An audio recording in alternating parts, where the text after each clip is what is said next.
The time is now 6 p.m. Our regular City Council meeting for May 3rd, 2022 is now in session. First on the agenda is Councilmember Davis will lead us with the opening prayer and the pledges of allegiance to the flags of the United States and the state of Texas. Please rise. Lord, as we gather together, we recognize our differences in beliefs, values, and faith, but we honor our unity here tonight with gratitude. Thank you for giving us the ability to love and be loved. Thank you for those that lead our city staff and those staff members that work diligently every day to protect and maintain our community. Thank you for our educators that impart knowledge to our children. Thank you for our volunteers for serving their neighbors and making a positive impact on our community. Continue to inspire everyone in the community to be a part of the great things that we strive to accomplish. Let us be unified in our efforts to improve the quality of life and safety for all in our community, as that is what you would have called upon us to do. Bless the work that we have done and the work that is to come. Provide us with wisdom and grace to accomplish these things in your name. Amen. To the flag of the United States of America and to the republic for which it stands, one nation, under God, indivisible, with liberty and justice for all. Honor the Texas flag. I pledge allegiance to thee, Texas, one state under God, one and indivisible. Thank you, Councilmember Davis. All right. As a reminder, students who are participating in the Hal Baldwin Scholarship are required to sign in on the sheet that was located in the back. Those students watching our meeting online can still receive credit by contacting Sarah Gonzalez at 210-619-1015. Again, that's Sarah Gonzalez at 210-619-1015. We do have a proclamation, but our city secretary is not in attendance, so I'd like to, we're going to postpone that one till next week, but I do want to take the opportunity to recognize our city secretary, Brenda Dennis, and our deputy city secretary, Sheila Edmondson, and we'll get that proclamation next week.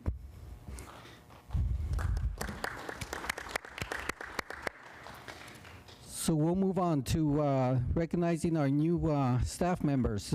First, we have Human Resources.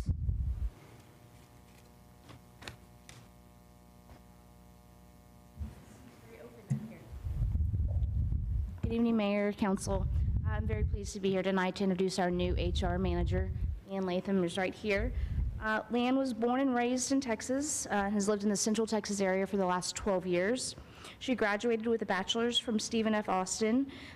She comes to the city with her professional human resources certification, over 15 years of experience in HR, and 10 years in management. So I know she's going to be a great asset to the organization, and I'm so very excited to have her here. So please join me in welcoming Leanne. Come on in. You don't have to, but if you want to, you can. Thank you very much for having me, and I look forward to serving the community and the city. Welcome to our team. All right, we'll move on to city announcements and events. Upcoming city announcements, is that Mr. Kelm? Good evening, Mayor. This Sunday, May 8th, is one of the most important days of the year. It's Mother's Day. And then we have our next regularly scheduled council meeting on Tuesday, May 10th at 6 p.m. here in the chambers. And that's all for this evening. All right. Announcements and recognitions by our city manager, Dr. Brown. Yeah, Mayor, we had the chamber had a disc golf tournament yesterday, and I just want to thank Jill Whitaker, Greg Rogers, and Eric Herzog for being part of our team. And thank you all. Did a great job. We had a good time.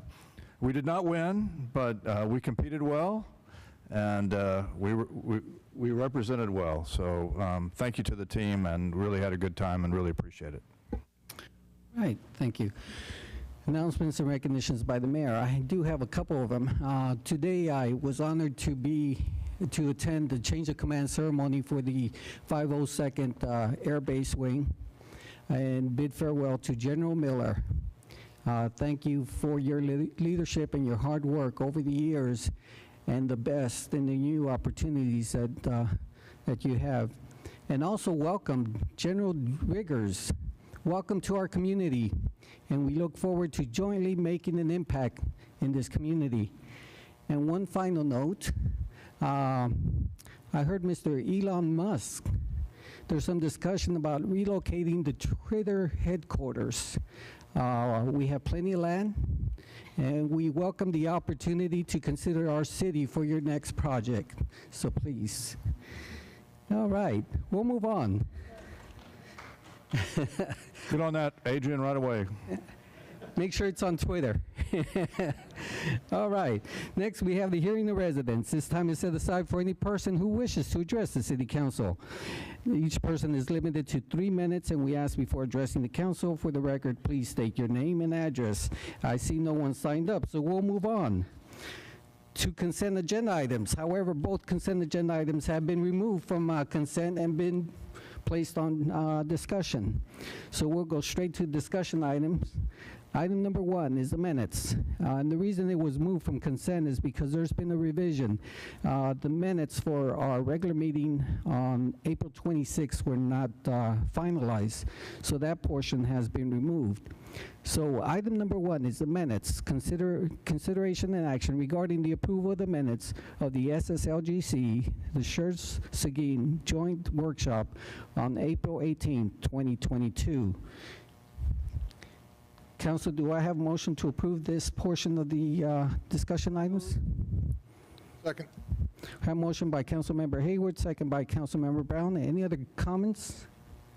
Let's go ahead and call for the vote. Aye. Aye. Aye. We have six ayes, no objection, motion passes. Item number 2 is resolution number 22R43. Consideration or action adopting a resolution by the City Council of the City of Schertz, Texas, authorizing a program and expenditures as provided for in the Economic Development Performance Agreement between Caterpillar Incorporated and the City of Schertz Economic Development Corporation. Okay, Ms. Councilmember Whitaker, you had some questions on this one. Yes.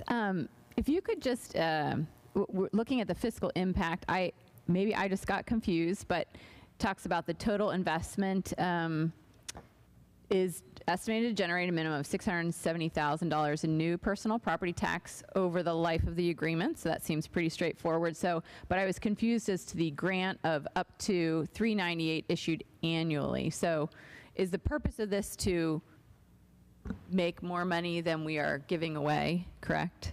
That is correct, Councilwoman. So when you look at the cost benefit analysis language, it should be considered in partnership with this table. If you see, we have a 5-year rebate in place, and ultimately the sum total of each of those grants over the 5 years should total about $398,000. So we're positive about $250,000. We get the extra jobs, the payroll, and the maintenance of $50 million worth of personal property. Okay, that's how I understood it initially when we had talked about it previously, and then when I read this, I thought maybe I misunderstood. Wouldn't it be a very good deal if we were giving away $400,000, you know, several times over? Okay, so I have no more questions, and yep. Council, any other comments? Is there a motion to approve resolution number 22R43? So moved. Second. Motion made by Councilmember Whitaker, second by Councilmember Davis. Before we call for the vote, I just want to thank the leadership here from Caterpillar for joining us today. Thanks again. Thank you for taking a risk in our city. Thank you for investing in our city, and we appreciate the expansion that you're making here and look forward to our lasting partnership. Thank you, gentlemen. Any final words before we call for the vote? Mayor, thank you. Council members, thank you for having us here tonight. Really appreciate the partnership that we've had, the long-lasting partnership with the City of Schertz. It's been a great one. We really believe that the discussion here tonight is going to go a long way in lengthening that partnership and continuing it well into the future. So thank you very much. Thank you, gentlemen. Thank you. All right, Council, let's call for the vote. Oh, You made the motion. Aye. Aye. Aye. Aye. Aye. Aye. We have 6 ayes, no objections. Motion passes. All right, we'll move on to item number 3. Ordinance number 22M20, consideration or action adopting an ordinance by the City Council of the City of Schertz, Texas, setting the dates for the end of term of members of city boards, commissions, and committees, and requiring city board volunteer members to take part in an interview process, repealing all ordinances or resolutions or parts of an ordinance or resolutions in conflict with this ordinance, and providing an effective date. This is our first reading. Ms. Edmondson? Thank you, Mayor. Good evening, Mayor, City Council, City staff. Tonight, I just wanted to present ordinance number 22M20 on the first reading. I'll give you a little background. The ordinance, the interview committee met on March 21st, 2022 to discuss the expiration term dates as well as the process of appointing volunteers. Currently, our ordinance 12M33 has all our boards having the same expiration date of 5/31. Now, the volunteer members have a 2-year term, and each board, half the members are up for possible reappointment following the second year, and that's how they, those are the expiration dates that were discussed. Looking at what is currently in place, the interview committee wanted again to discuss the term dates as well as the possibility of interviewing the volunteers currently serving as well as the applicants. They had come up with some, the changes in the ordinances, or the new ordinance would be that with all members serving, you would serve your 2-year committee, or you serve your 2 years on your committee. After the second year, or on every expiration of your term, there would be a possibility that that applicant who wishes to continue serving would be interviewed. The chair would have a privilege of recommending reappointment to volunteers who wanted to continue serving on the 2- and 4-year portion, and then would not have to, and then basically the chair could recommend bypassing the interview process. On the 6-year marker, if that applicant chose to serve another, I guess would be a 4th term after the 6th year, it would be an automatic interview by the interview committee, as well as every 2 years moving forward.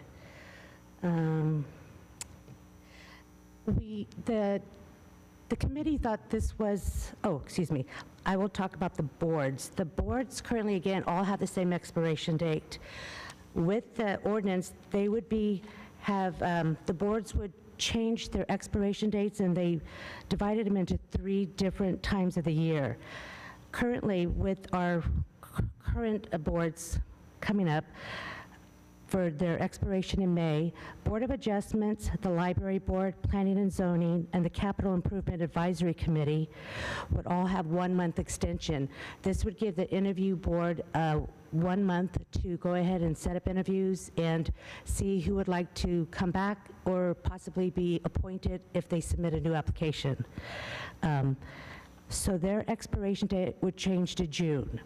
The second set of boards, Building and Standards, Schertz, EDC, Economic Development, Parks and Recreation Advisory, would currently, with this ordinance, have a 4-month extension, and their expiration would be the end of September. This would give the interview committee August timeframe to interview those, again, wanting to be appointed or reappointed on these boards. The third set, TERS, Historical Preservation, and TSAC, would have a 10-month extension, so they would go all the way through March of 2023, yet those boards would have their interviews in February of 2023. The committee thought this was a good idea to go ahead and have the opportunity to interview those interested. We do get applicants who would like to volunteer on boards, and if there aren't any openings at that time, new applicants would then have an opportunity to be considered yearly for a board or a position. Let's see. That's about it for the changes. Were there any questions I can help address? Okay, thank you, Ms. Edmondson. Okay, Councilmember Whitaker. Okay, I have two questions. The first one on the list of what we're extending to, so Historical Preservation Committee, so that's not going to be until next year. So seats that are vacant right now, because I think we had a lot of vacancies on that board, or can people just fill that if it's vacant? Yes, ma'am. If I understand correctly, that those openings, we would still be accepting applications. The city secretary's office would let the interview committee know that there was, if we had applicants available, and they could they could go over the applications, then choose to meet and interview any candidate wanting to serve on a board, because we do have a few openings, especially on that particular board. So outside of the cycle. Outside of the cycle. That was my concern was that I didn't want to wait till next year to fill those. Okay, so that was one. And then let me just read this real quick.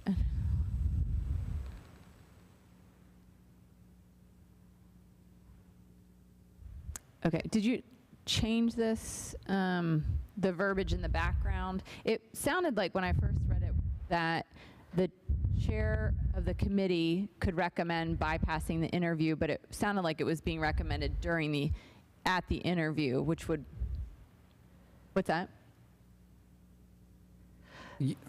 So the question is... Well, how do you bypass an interview when you're sitting at the interview?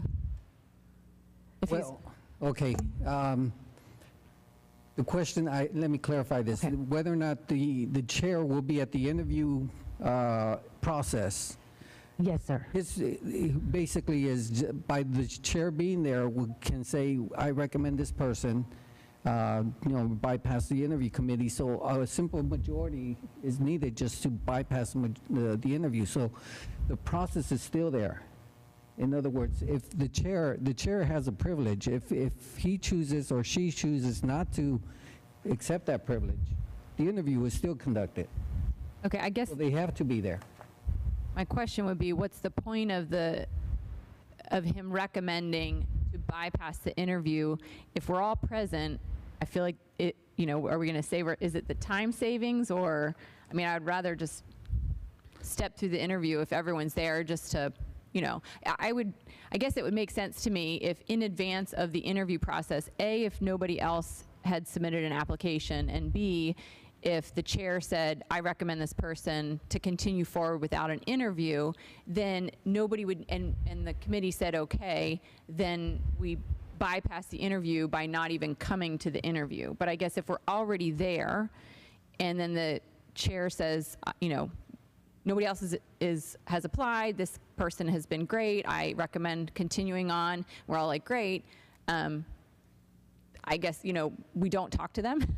It's just, I feel like we should just go through the process. I don't know how lengthy the interview process. I think that is what's occurring right now, is we're just going through the process.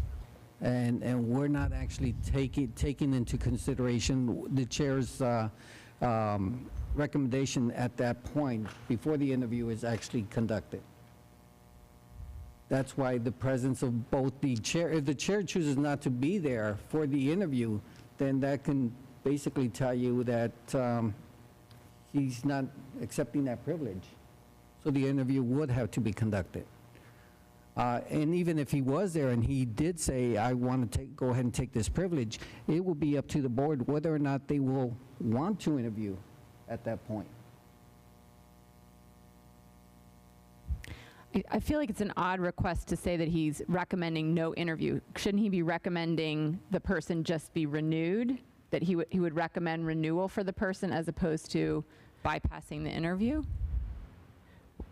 Well, he would be recommending being reappointed at the 2 or 4 mark, that volunteer applicant would not have to go through the interview process. But I do understand what you're saying in terms of being there. When do they make the recommendation? I can go back and straighten up some of the verbiage. It seemed to make more sense when we were in the committee meeting. Yeah. I didn't have any questions then, but when I was reading this, I'm trying to logically step through the steps of, people apply or don't apply, and then, where do we go? Because obviously it's time and resources for everyone to gather for the purpose of the interview, preparation on the interviewee's part and the interviewers and so the way it's worded, in my opinion, I don't feel like it's adding anything to the process to allow to have the chairperson make a recommendation at the time of the interview, unless it's just to say, I support this person's continuing, time on the board.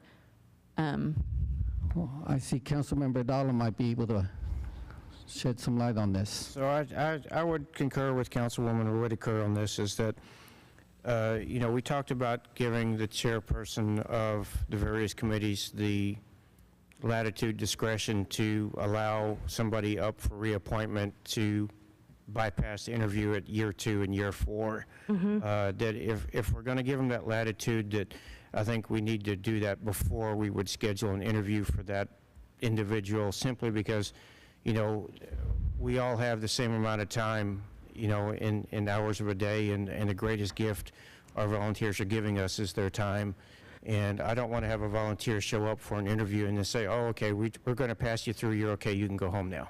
Okay, I so, think that's incredibly disrespectful of their time. So if we're going to give the chairman the discretion to do that, it needs to be done before we schedule the interview with that person. so the recommendation, having the chair let City Secretary's office know that they're making recommendations for reappointment, and then give that information to the interview committee at the time we're scheduling, so we wouldn't have to have that. Yeah, I would say, Okay. let's use planning and zoning as an example, and we have a chairperson there, and John Doe is up for reappointment, and it's their first term. The chairperson thinks they're a great contributing member to planning and zoning and would like to see him reappointed. He just sends an email to the city secretary, I recommend this person for reappointment, and then we're over and done. That person's notified that they've been reappointed for another 2 years. Okay, so I can change some of the verbiage, I think or, there's more than that, and it needs to be changed then. Okay. Because it asks for a simple majority, and we can't have a simple majority to approve the chair's recommendation without them meeting. Am I correct? if I understood correctly, again, I apologize, with the simple majority, if If they're not meeting, they can't approve the chair's request. they would still be meeting at that time frame to look at all the other boards, Right. would they bring that recommendation from the chair? And then it would be at that time the interview board could or could not accept, but at that time they could use that simple majority and deny recommendation reappointment, and therefore wanting to re-interview that person? Is And that? it's too late because the person's not there for the interview if we don't. Yeah, see, the logic Okay. behind it, I understand the logic behind it, but you can't make that decision with the chair's recommendation if you don't meet, and you're not meeting until that day, then you can't. Well, my take on it then is, when we had this meeting and discussion, we talked about a lot of topics as to why we're moving to this, the tenure, attendance, alignment of the goals and visions of the city, the number of people that we have applying that want to serve that can't, and factoring all that in. And, I think there's a value for tenure. I think there's a value, for the chairperson having that responsibility of running that board or commission. And for the first couple of terms, I'm quite satisfied with the chairperson's making a recommendation that we reappoint this individual, and the interview committee not even bother to vote on it, that if the chairperson thinks that person is good enough to stay, that we accept that person's judgment and we just move on until we get to the 6-year mark. And then at the 6-year mark, it becomes an automatic interview for everybody. Okay. I think, yes, Councilmember Whitaker. Did we discuss, though, if there was applicants that, put in an application that we could still consider them, even though if a chairperson recommended the person at their 2-year mark be approved, we could still consider other applicants? See, that there again comes the whole, if you already pre-approved someone, then how can you interview someone when there's not a vacancy that's available? You couldn't do it. That's why having, you have to What we've meet. done previously, though, is when we've had an interview night set up, we've interviewed multiple applicants, even though we didn't have a position for them, and knowing that if and when a position came open, that we've already talked to this person, we thought they were going to be acceptable to move forward with, instead of trying to reconvene everybody for another interview at that point. So in essence, it kind of became a pre-interview, is what we've historically done in the past, and I don't see why we couldn't continue with that. That even if we don't have a position, we could interview them and say, okay, we don't have anything right now. In 3 months, we'll have another If interview. somebody resigns, that, you're going to be first up to bat. Or if, in lieu of this, that, hey, we might have a position in another board or commission, which is what we've also done multiple times, is that, somebody interviewed for EDC, and we didn't have a position, but we had another position open in library board or TSAC or historical commission, and asked them if they would be interested in serving in that capacity. And some of them took advantage of that opportunity, and others didn't. Councilmember Brown? Yeah, as a former committee chair for a few years myself, I like this idea of the 6-year mandatory re-interview. I think it's a great idea because it kind of clears everybody's sides up. But what Councilman Dolly is saying is absolutely correct. What Councilman Dolly is saying is absolutely correct as far as, if the chairman is going to, recommend reappointment, there shouldn't be a reason to interview others in that place. But what he was also saying is absolutely correct too. If you're going to interview people, and if there isn't that position available on planning and zoning, whatever their primary requirement is, you can always ask them if they're interested in serving in other capacity, okay? And then you can get the best candidate for those vacancies that are there. Mm-hmm. I think what we should put on the resolution is that if the chair provides, if the chair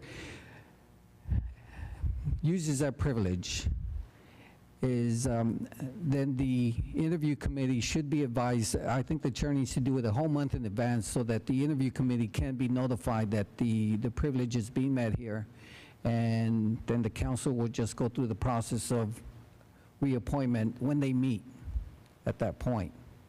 And then I think it would satisfy the privilege of the chair and what Councilmember Dalla has just explained here. So have the information given to the city secretary's office 30 days prior to even scheduling? Yes. So we can get that information to the interview committee, and then that way there wouldn't be any waste of time having that person show up. You would go ahead and accept the chairman's recommendation for reappointment. I didn't understand the portion about the new applicants. How did you want to handle that if there was, in fact, say 2 were coming off, they were going to be reappointed, still interview and put them on a waiting list or like an alternate? Because we are only going to meet a few times a year, Correct. Anybody that has an application pending, that we go ahead and schedule an interview with them. And if we have positions available in other boards or commission, we can let them know that we don't have the one you're applying for available today, but we have this other board or commission. If you're agreeable, we'd be happy to have you serve here. If not, then we understand. And if a position comes open on the board that you're seeking, then we'll give you a call back. Okay. I will definitely change that verbiage and we can bring it back. Okay. Councilmember Whitaker, you have other comments?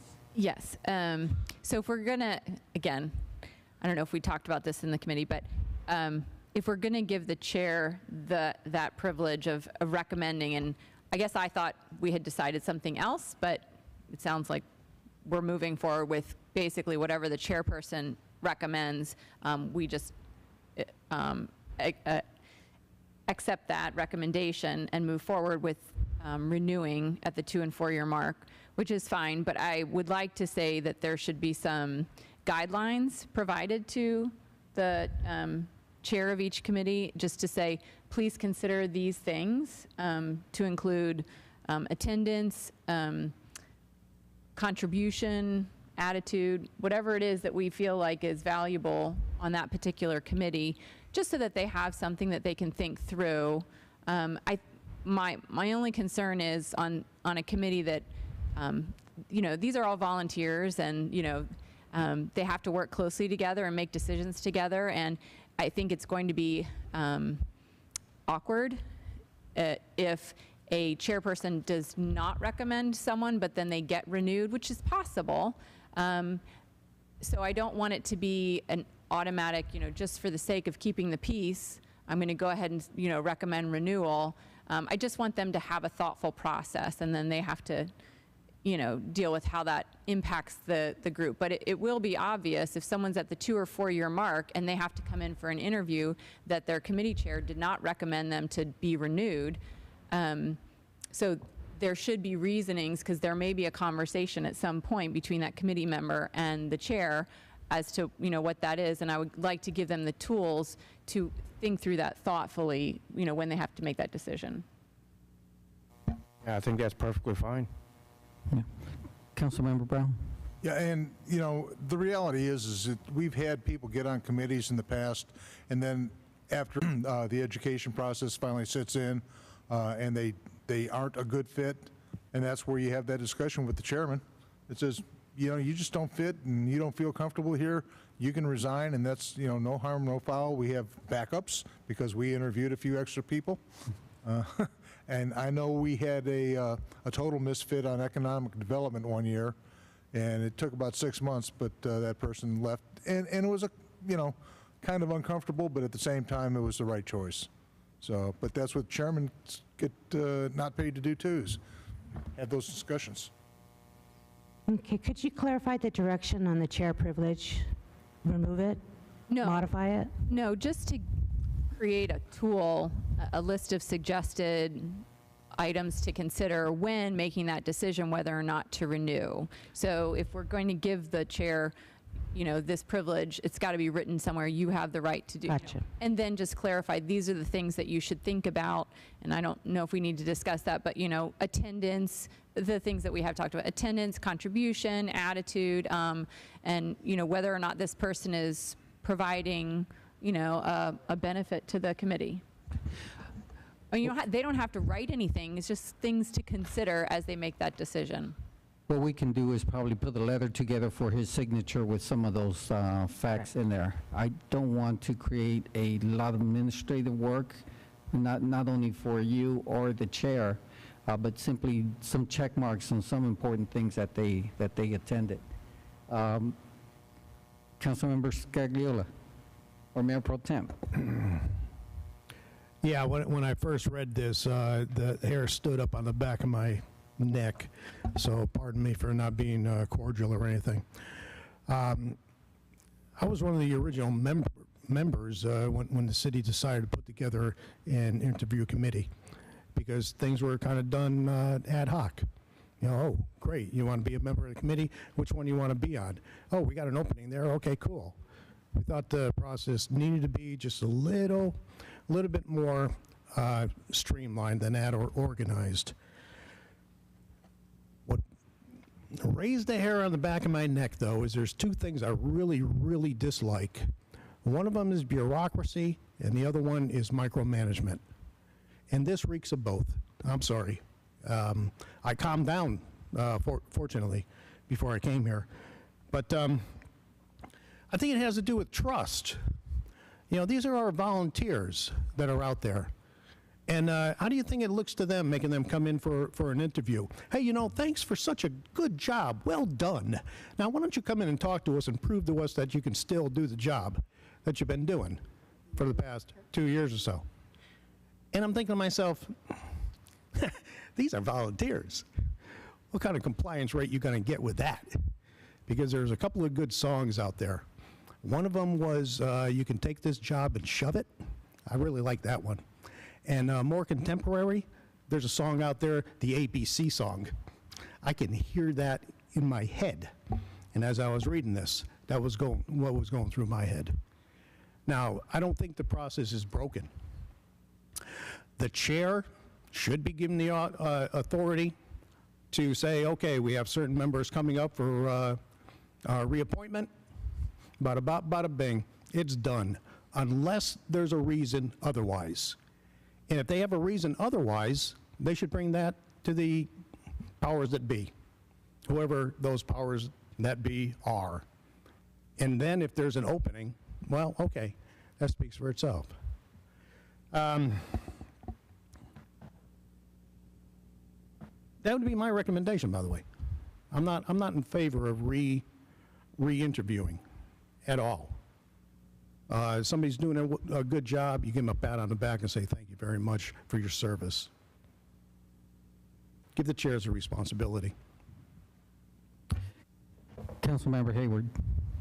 Yeah, my concern with giving the chairs a checklist, if they're the chairman, obviously they should know how to conduct or be able to determine whether somebody is a good fit or not a good fit, and if they want to recommend somebody. I don't think they need a checklist on that. I think most of the people that we put in on these boards and commissions, I think they're smart people and they can figure it out. They've been there, they've done it, and they know how to do things. I don't think we need to tell them how to do it. I think let them have the option to say, yes, this person needs to be reappointed because they're doing a good job. No, this person doesn't need to be reappointed because they're missing too many meetings, or they are being overly combative, whatever there is, but it doesn't need to necessarily be something we're telling them and giving them a checklist to meet, because they're smart people. That's why they're on the board and commission and they're the chairman. Let the chairman do their jobs. Councilmember Davis. It doesn't happen too often, but I have to agree with Councilman Scagliola. I mean, I was in the discussion that we had on this, and I still feel to see the problem where anything's broken on boards and commissions.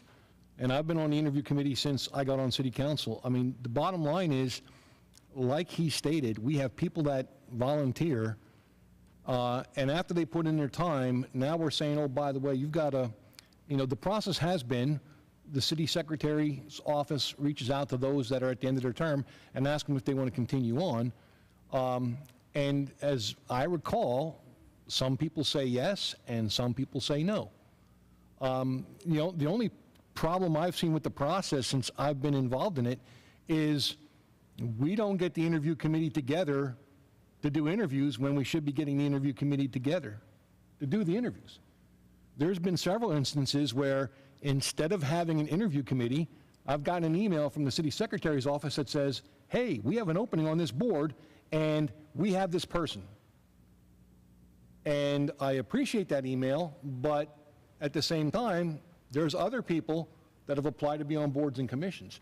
And what we've always done in the past, like has been addressed by several folks up here, the most popular boards and commissions, the two most are EDC and Planning and Zoning.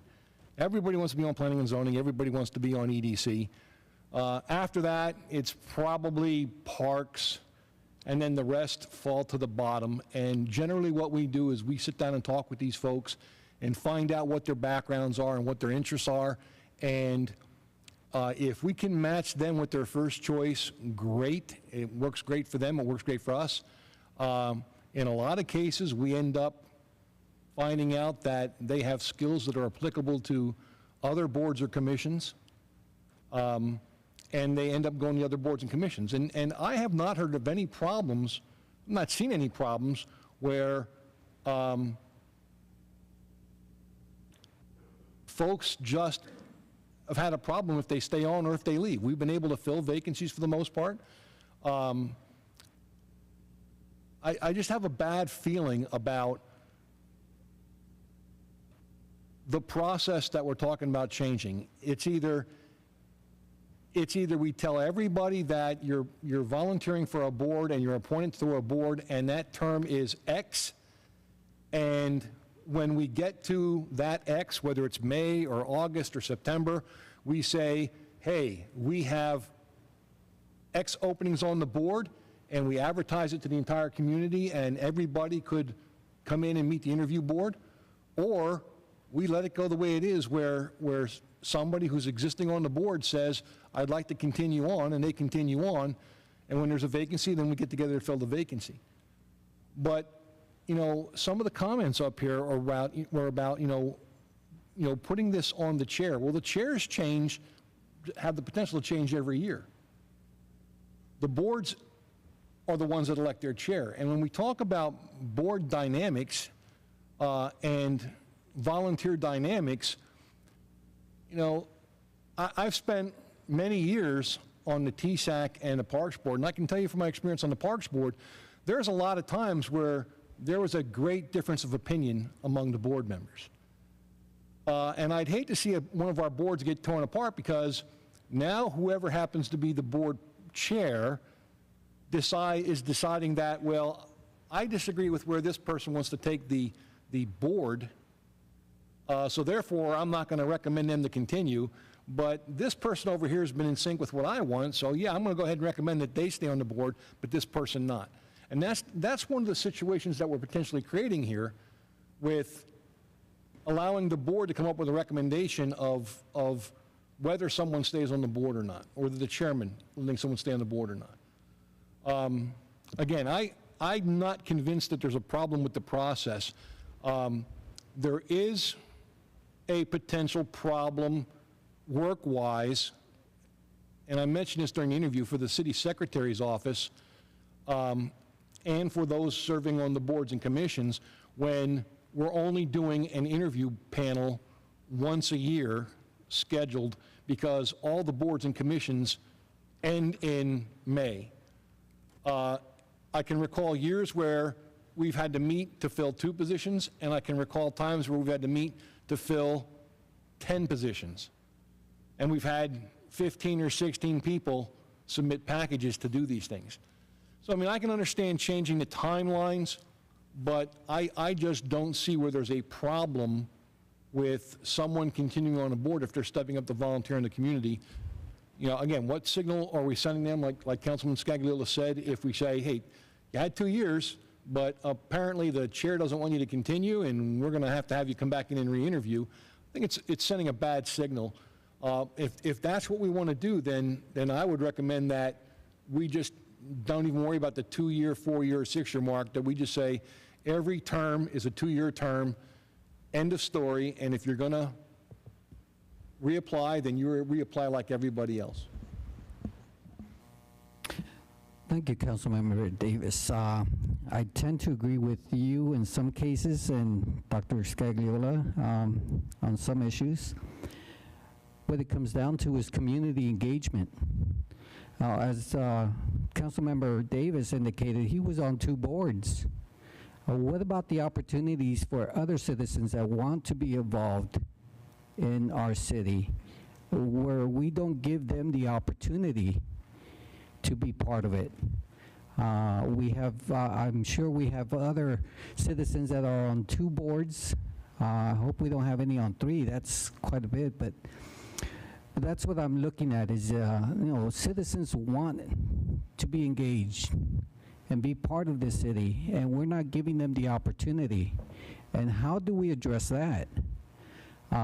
With Councilmember Davis's last statement, let them all interview at the 2-year mark. I'm fine with that. I think it will meet the process. It would see all the different potential that's out there that we are not tapping into, because we keep reappointing and reappointing and reappointing. We have 42,000 residents here. And the reappointments just, they could rub people the wrong way, say, why?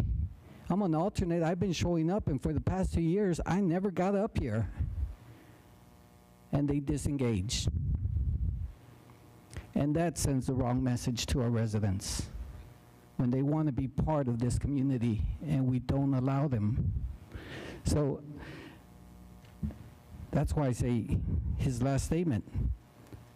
Let's interview them all. Let's get the best candidate up here to make those decisions. I'm okay with that one. Council, any other comments? Yes, Councilmember Whitaker. Yeah, just to start with, I feel like there was identified some concerns, so I guess I'm confused why several people have said there weren't any concerns. That's what started the whole conversation in the first place.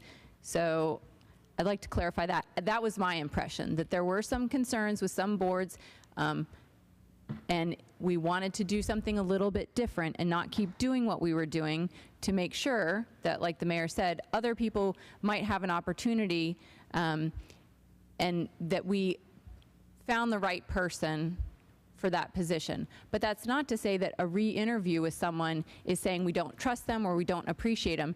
Rather, an opportunity to interview with someone who sat on a board for 2 years and say, what did you like about this board? What have you learned? Would actually give the interview committee and members of the council an opportunity to see a little bit into that board or that committee, see what's going on, and let that person brag on the time that they've spent there. So I see it as an opportunity for them to shine and share with us what they've done for those 2 years. And if nobody else wants that position, I don't think it's terrible to have an opportunity to meet board and committee members periodically through that process. I think it can be a very positive thing. So I am very much in favor of that. Again, we'll just go with Councilman Davis's recommendation to go ahead and interview everyone at that 2-year mark. And I think the other part of it in the conversation was to get the chairperson's feedback. And I do think that's important because the members of the interview committee are not on those boards or committees, so we don't know what goes on. So I think what we were trying to get out of that recommendation was feedback from that chairperson on that committee member, because we aren't privy to what goes on in the meeting. So I think maybe we haven't hit it yet. Maybe there's a way to elicit feedback in some way without having them, you know, have some type of power that, you know, says this person goes or this, you know, person, you know, thumbs up or thumbs down on someone. So I think it would be great to have their feedback. You know, I wasn't really a fan of the full-on recommendation. So, I mean, it does, I prefer the simplified, you know, just interview everyone. I think it can be a positive process. We don't have to make it a lengthy process. It gives someone a chance to talk about their achievements, and you know, for us to actually say in person, hey, thank you, we appreciate what you're doing there on that board and committee, and we look forward to you continuing to serve on that committee. Councilmember Davis. I think Councilwoman Whitaker brings up a good point. You know, as a member of the interview committee, one of the things that to me seems kind of odd is we've got council members on there and we've got a staff liaison that's on there. And then we typically have someone who's the chair of the P&Z there, and someone who's the chair of the EDC, and another member of the EDC or something there. You know, and it's, to me, it seems kind of odd that we're trying to fill 2 seats on the Parks and Rec Board, and our primary members on the interview committee are someone from EDC and Planning and Zoning. Or we're trying to fill someone on the library board, and again, it's P&Z there. And this is not to diminish the abilities or the skill sets of our esteemed colleagues on P&Z or EDC, but if we're trying to get the chairperson's feedback, if we're going to turn around and spread this out over the year into 3 buckets, then to me, the interview process ought to be, if we're interviewing for openings on Parks and Rec, then it ought to be the chair of the Parks and Rec as part of that interview panel, as well as a staff member, or however we want to structure that, and do that for each particular committee.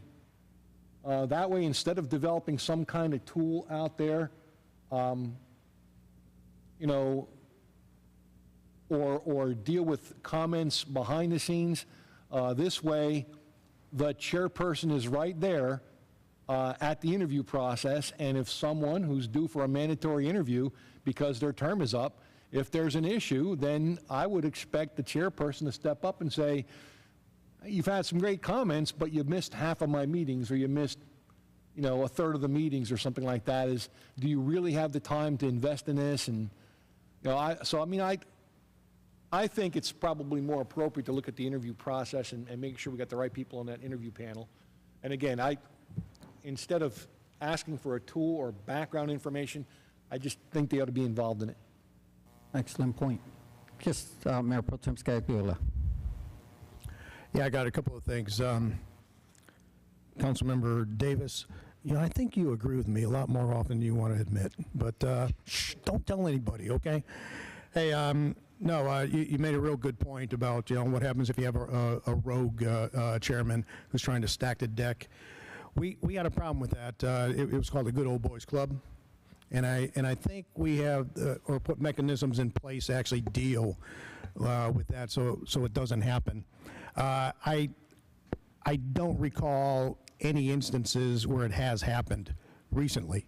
It is a possibility, but like I said, I haven't seen it. And as for giving other people in the community an opportunity, Yeah, that's opportunity is a beautiful thing. That's why we put alternates on most of the boards and commissions. It gives an individual the opportunity to actually sit in on the board, to gain some experience, and then when an opening comes available, hey, that's all well and good. And as far as just having certain chairs on the committee, the intention was from the start, if you were going to be selecting somebody for the library board, then the library chair should be there. And that makes perfect sense. If you EDC, because they're much more knowledgeable about some of the requirements than even the board members are. We need that subject matter expert there. So that was always or supposed to be a part of the interview committee. Those different chairs from the different committees. It wasn't etched in stone that EDC chair would be there and P and Z. No. The boards could change based on the needs. So that's all I have. Okay. Okay, I think I understand the direction that we want to go with this ordinance. With a modification, everyone will be interviewed at the 2-year mark, 4 or 6, or whatever year they're coming up for, is the consensus that I got. And the chair will be part. Mayor, just hate to be outspoken, but that isn't the consensus I got about interviewing every 2 weeks. That is not what I heard. Let's take one of these, let's look at each one of these points then. Okay, is there a consensus that all of them will be interviewed? Is there a majority? Never mind. Since you're taking a consensus, I can wait. Go ahead. Okay. Every 2 years? You got 3? Every 2 years? No? No? 3 and 3? We'll interview after 2 years. Hey, I finally got to say something. Oh my God. Okay, the next part is whether or not the chair will be part of the process, of the interview process. Did I have a consensus on that one? There is a consensus on that one. Almost a clear majority. Part of the process? Yes. In the interviews? In the interview. Mm-hmm. So we're saying the chair of each committee will be in the process of the interview instead of just... You'll be part of the board. You'll be part of the board. Okay. The chair will be part of the board. Okay. Those are the only 2 changes that I actually, the first one, where they all get interviewed, basically clarifies a lot of the points that we made there.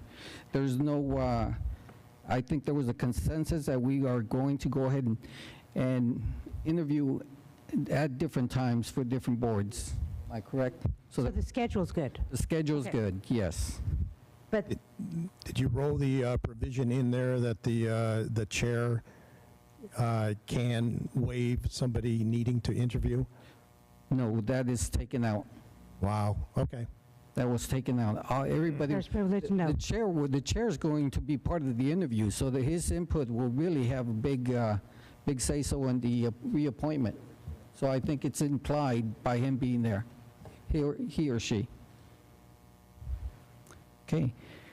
Councilmember Hayward, do you have additional questions? No?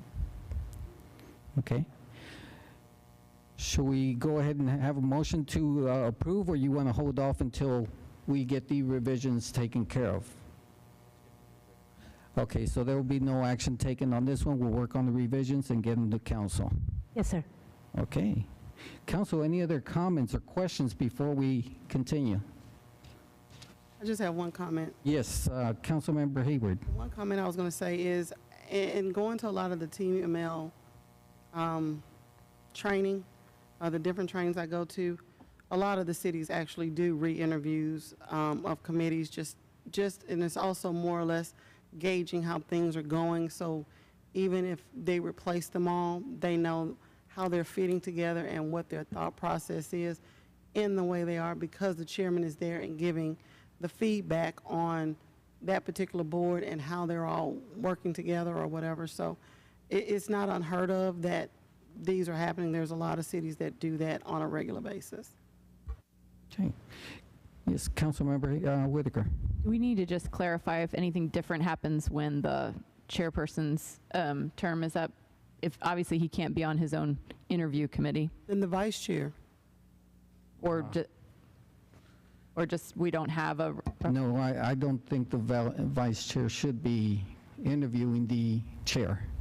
I just... I mean, the only other alternative would be a chair from a different committee, but I don't know what benefit Can you get that. the appropriate staff member that, That's right. We should have the staff member. Should the staff member be part of the interview process?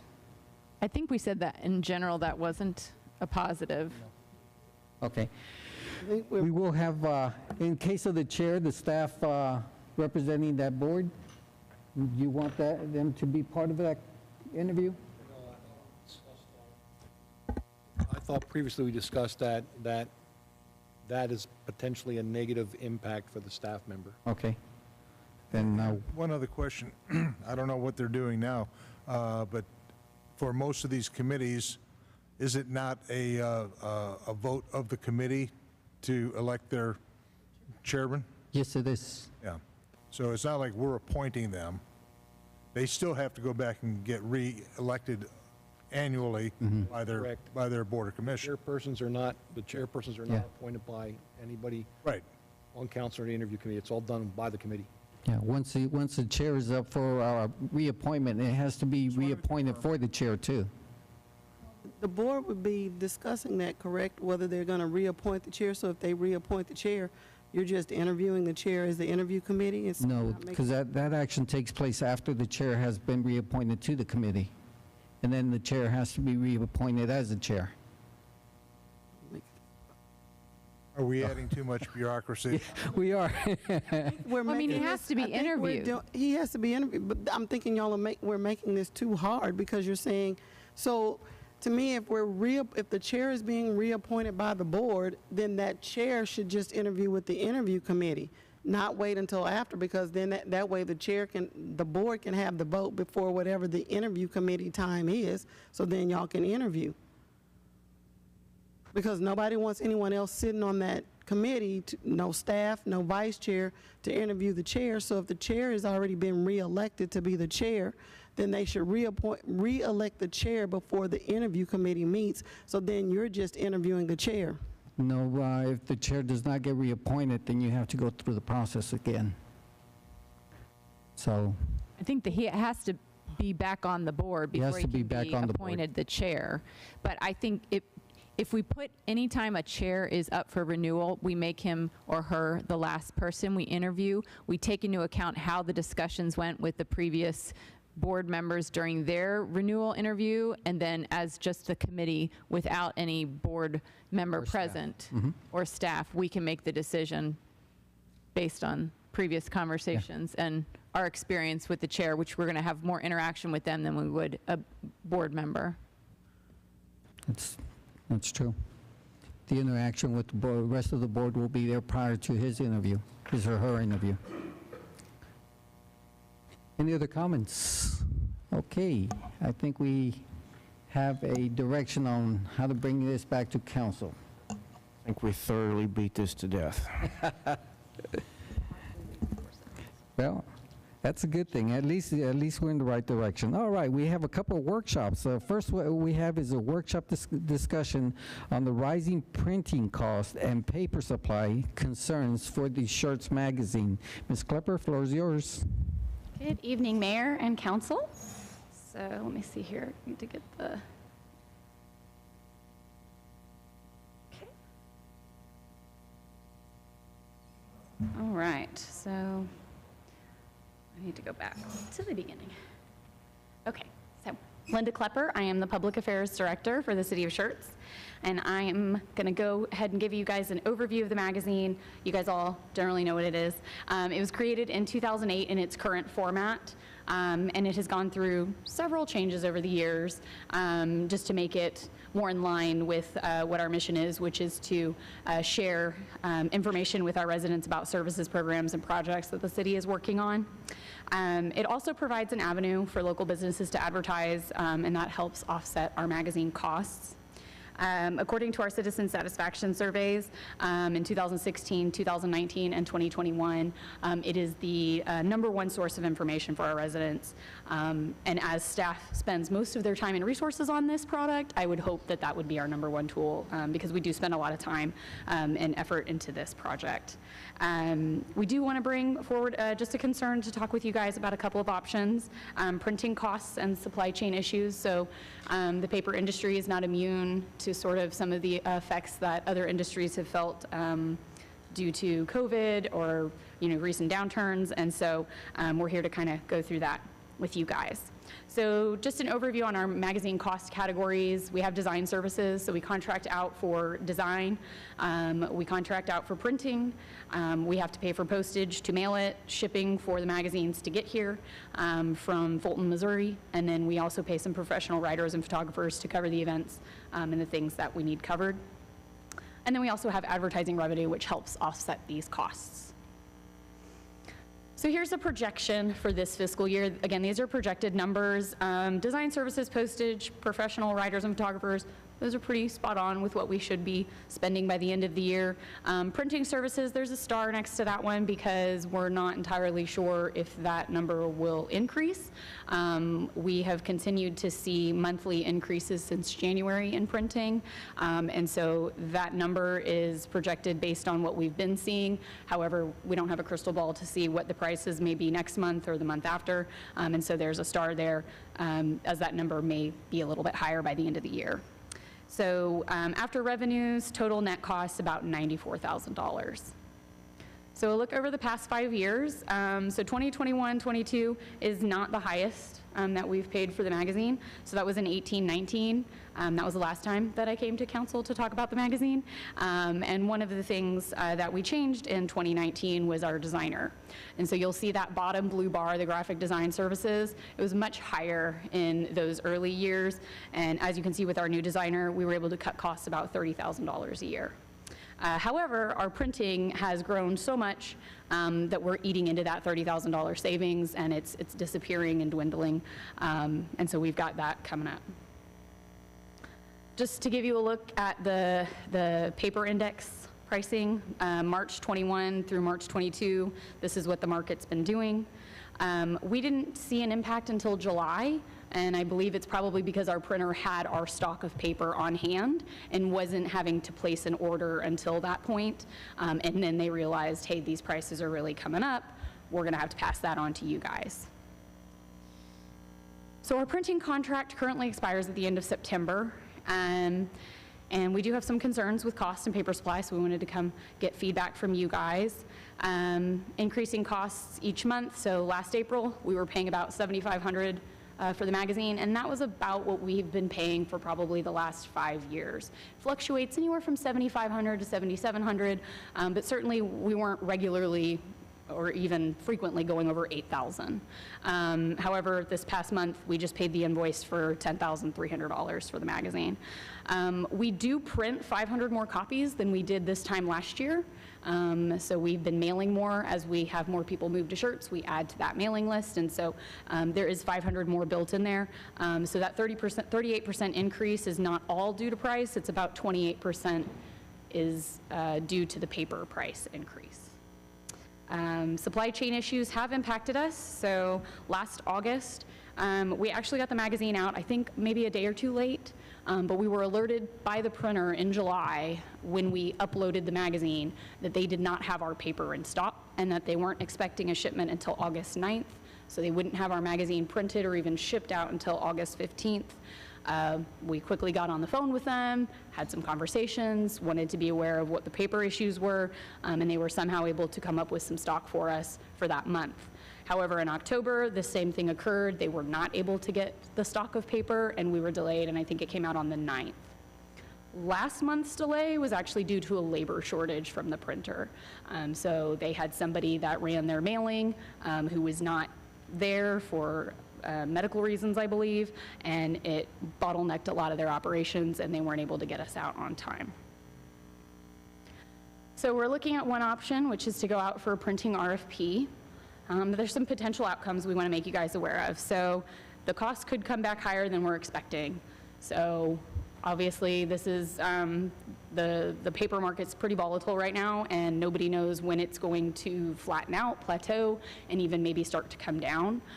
Based on what we've read and discussions we've had with the printer, they are predicting this to go through 2023, but of course nobody has a crystal ball, and so they don't know when that price will hit the ceiling and maybe come back down. So there's a potential our costs could go up. And then there's also a potential we could get no response.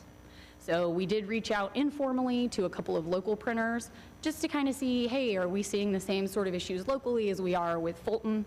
And one of the printers responded and said, we can't even help you. So, you know, your job is not something we'd be able to even guarantee. We'd love your business, but we can't, we can't. The other one came back, they were higher than what we're currently paying with our printer, and they also said they can't guarantee anything. They said, we would expect you to pay 50% up front so we could order your paper, but then we can't even guarantee your timelines, and we may be delayed as well. So it was kind of it wasn't a hopeful response. So there's some things we can do if we're looking to mitigate some costs. Adjusting the scope of the magazine is one of them. Now, this is not something we've done in the past, but if we want to manage these costs going forward, as we don't know if they're going to continue to increase, a couple things we can look at for larger savings would be page count reduction, frequency that we print the magazine, but of course this changes the magazine and it's not the same publication. A couple of other options that we evaluated is adjusting the paper quality. So to a lighter weight, we print 80-pound paper. You can go all the way down to like 40-pound. Doesn't yield that much savings. So we did get bids from our current printer. Now these bids are outdated because we've had several price increases since we got these, but I got them back in November, and the savings wasn't much. We've also looked at the opt-in magazine subscription. I know this has been of interest to council in the past. We don't have a proper system in place to track subscriptions. I think there's probably a way we could work with James to come up with some sort of system in Encode, and hopefully we could overcome that. However, there's a couple of other concerns with this option. So our pricing will vary on printing due to less printing volume. So right now we're printing 16,000 a month. If we have a subscription for 1,500 or 2,000 a month, we're going to be paying more per issue than we're paying now. We obviously will cut costs if we're not printing as many, but maybe the savings aren't going to be as great as we think. We have a potential to lose advertisers. So if we go to a subscription-based magazine, we are putting out the same publication, design services are still being contracted, staff time and resources are still being used to put together and curate the content, but our reach is far less. So advertisers may be less interested in spending money to reach, you know, a smaller portion of our population. And again, there's no savings to staff time and resources. So we do the opt-in magazine subscription as is on the magazine. We're still spending the lion's share of staff time putting this together, but we're not bridging that gap of the folks that we lose who are no longer subscribing. Online magazine only. Again, we've talked about this option. Current digital numbers don't support this change. We do put it out digitally. However, we don't emphasize a lot of that, right? Because it is a print publication, so we don't have to. But usually anywhere from 30 to 200 clicks a month on that digital publication. Potential to lose advertisers, again, if we're not reaching the audience, that'll drive advertising revenue down. Again, no savings in staff time and resources if we're putting together the same information. And staff would recommend looking at other digital tools if it came to an online-only option. So kind of what we wanted to talk about with you guys and get some feedback on is whether or not we want to change the magazine or whether we want to wait and see. So the change the magazine option would be the RFP option. So is there a ceiling on the cost for the magazine? How much is too much? And is there a desire to see a change in the scope to cut costs? So frequency, going bi-monthly or quarterly, that does free up staff time because we're not doing it every month. So we have time to chase out other projects that have been requested by the Parks Department, Neighborhood Services, City Secretary, to do videos and to do more online content for those departments. We could also look at reducing page count. So 32 pages is what we would recommend. So they print in 16-page signatures with the printer, and so you get your most savings if you cut 16 pages. If you don't cut 16 pages, you're likely not going to save really any money. And so they charge you per plate if they only charge you for the 2, because we have 16 and 32. That's cheaper than if they do 16, 32, and then you're going to have to do another 8, and then another 8 if you go to 40 or whatever it may be. So they recommend if you're going to do that, you do it in 16-page increments. That's why we print 48 pages. It's a sweet spot for printing. So if we wanted to make changes to the magazine, adjust the scope, we would recommend going out for RFP to see where we're at on that, or we could wait and see. So if we're not concerned with the costs, we're aware that the costs are rising, but we do feel that there's value in putting this publication out every month, and right now we're not there yet on the cost, then we can extend our current agreement for a year with our printer. So we do have that option in our current agreement, and we can evaluate next year and see where we're at. So it's kind of a wait and see. The cost increase is unknown. So the printer has already been upfront with us that they are willing to execute an additional year. However, they've already made us aware that production costs are going to increase in July, and they cannot predict where the paper is going to land either. And so they've been very upfront with us about that. So our cost increase is happening, and it's coming.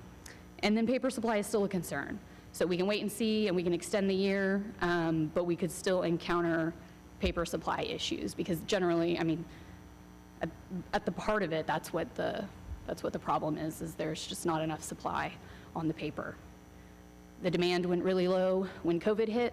It had been declining for years prior to that. A lot of printing mills had already closed up shops, I think, between 2010 and 2018, and then the pandemic hit, and even more mills closed. People were doing touchless stuff, customer contactless stuff, and with that, the paper mills couldn't sustain, and so they closed. And now that everybody's kind of back to business as normal, the demand has gone up, and the paper mills can't produce fast enough. So, just wanted to get y'all's feedback on that. Thank you, Ms. Klepper. If I recall, about 3 to 4 years ago, we had the same issue? No, 3 or 4 years ago, there was a discussion that was made with council, and it was, I think, in regards to our design contract. A specific council member, who Scott Larson, had wanted to have a discussion on the magazine and the cost of the magazine. And so one of the things that we were discussing was that our graphic design contract was going to be up for expiration. And I think the result of that council meeting was that we capped our design at $75,000. And so when we opened it up for bid, we had somebody come in, and they were below 75, and that's how we were able to. We also had a discussion about the paper quality at that time too, I think we mentioned it as something that we could adjust, yes. Paper quality is always something we can adjust to save a little bit of money. Okay. All right, Council. Councilmember Davis. Go back to the options page. Mm-hmm. This one or the previous one? Previous one. What I don't see under mitigate costs is the ad revenue. So we have an increased cost now due to the fact that we're printing more magazines and because paper costs have gone up, but there's nothing in this presentation that talks about the ad revenue. And I remember when I first got on council, one of the issues that we talked about was write-offs from ad revenue from the magazine. And the discussion was, why aren't they paying for their ad before we print their ad? Why are we printing their ad and distributing that to everyone in the community and then giving them the opportunity to come back later and say, I'm not going to pay my bill? So I guess one of my questions would be, or my main question would be, what is the historical trend for our ad costs that we charge people? So in other words, if someone puts a full-page ad in our magazine, what is that now and what has it been? And have we taken a look at their ad costs for the community. I mean, after all, we have the background to show that this is the #1 source of information for people in the city of Schertz. And it just keeps on growing because we keep on adding households in our community. So I think it's a good tool. I think people get a lot of benefits out of it, but this is not necessarily something that the cost has to be borne entirely by the city of Schertz, specifically considering that we add ads in there. So I'd be interested in knowing, can we also address some of these issues by either adjusting the ad rates or adjusting the revenue or the ratio of general information as compared to ad space in the magazine. We put 32 pages out there. What's the current breakdown between ad space and city information? So current breakdown is so we have 48 pages, the cover and the back cover are one, or two of those. I think anywhere from 10 to 13 pages of ads a month. And so we're getting down into the low 30s, depending on how many ads. It varies by month, but that's about average for what we're running. We can look at increasing ad rates. We would need to pull comps on what the other area papers are charging, because we do have Community Impact News, who is in the area now, and the Herald. And both of those have larger circulations than we do. And so I believe that's why our prices have generally stayed right where they're at. We can look at increasing those fees. Do we have a backlog of advertisers? I mean, we have so many pages that we put ads on. Have we had to turn away anybody for a particular month or period because No. Due to space? We've filled up all of our ad space? No, because usually what we'll end up doing is if we have a last minute ad that comes in that we weren't planning for, we'll pull a house ad. So that's just a department that doesn't get their message out that month. And so we've made that trade-off in the past when we've needed to. The only reason we would have turned down an ad in the past is for time. They just couldn't get us the artwork on time. Thank you. Mm-hmm. Linda, what is our sort of non-payment rate? Do you have a feel for that? Everybody pays 100%. We've not had an issue since 2016. Yeah. So yeah, no, we've not had we don't have any non-payers. We have great advertisers. Councilmember Brown. As somebody that also pays for ads every month, there's nothing wrong with that. We take great pride in being a member of the community. And if you look in the magazine, almost all of these are small businesses that are local. Okay, and I don't think anybody here would balk at a slight increase by any means. But I don't think that the number of ads in here, if you raise that up to $96,000 a year and divided it out, I don't think a lot of us would be advertising. Yeah, I absolutely agree, but I'm saying if we're looking at increasing cost, I don't think it's necessarily something that the city of Schertz has to bear that entire burden, especially if we haven't raised the rates in a considerable amount of time. Yeah, but like I say, these are in fact local, small-town, Schertz-based businesses for the most part, and all of us have, like I said, we take pride in the community, want to be involved. Pay our bills every month, yes. ahead of time most of the time, but and I'll tell you, the reality is the return on investment is very low in this magazine. They're very, very loyal people, but I know, my work in the community, that I say, hey folks, have you tried using so-and-so? Oh no, I use so-and-so over in Universal City. They're cheaper, or whatever the reason is, and so unfortunately, there isn't a lot of loyalty to the businesses from the community, whereas the businesses are more loyal to the community at the end of the day. And it's, we're not going to stop, and I don't think anybody in here is going to stop advertising, and given the other opportunities, it's good. And a slight increase, sure, got it, understand, everybody has that. But we do have to be a little bit careful on that. It's not like we have Bank of America in here. We got Schertz Bank in here, things along that line. Councilmember Dalla. So, cutting costs for the sake of cutting costs, is obviously not probably the best thing to do. A lot of people put a lot of value in that magazine coming into their household. A lot of people don't like having to try to read it on the computer. It kind of shows, as you mentioned, with the number of clicks that you're getting on the digital version. So that tells me it's something that the community does value. And as such, I don't know that we can have the answer that you're looking for in one conversation. Yeah. I think that if we're, trying to find the balance between what we're investing, from the side of the city, what we're asking our advertisers to put into this, and what we get out of it, I think that needs to be a longer, more detailed conversation to make sure that we find the best possible option on that. Okay, thank you. Could you put page 9 on this one, please? Now, the other options that you have there, the opt-in subscription.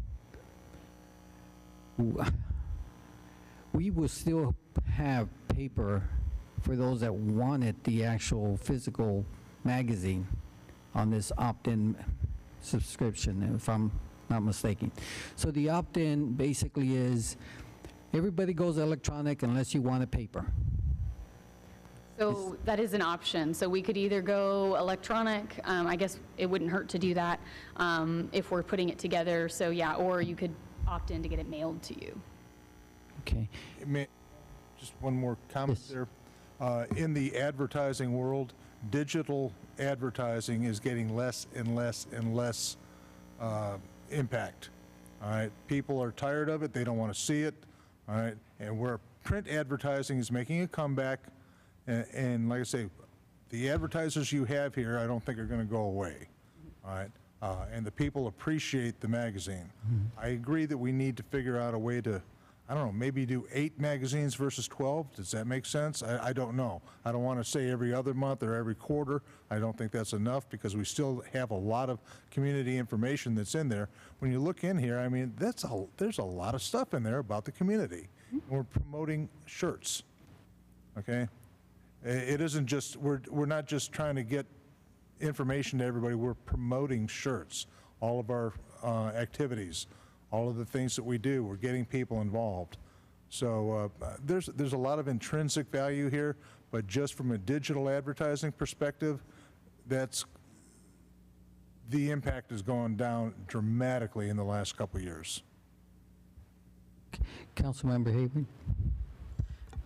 Even with the opt-out or opt-in subscription, that doesn't change the cost a lot. And then if we're having people opt in, and then potential advertisers aren't going to want to advertise because we're reaching less amount of people. And then as far as we know that people love getting this, it has a lot of information. The one thing I will add, I know this is not in the price, but on some of the pictures, adding some of the names of people if we can get them, because when you're looking at a picture, you don't know who it is if you haven't been here long enough, and people are asking, who's that person? But side note.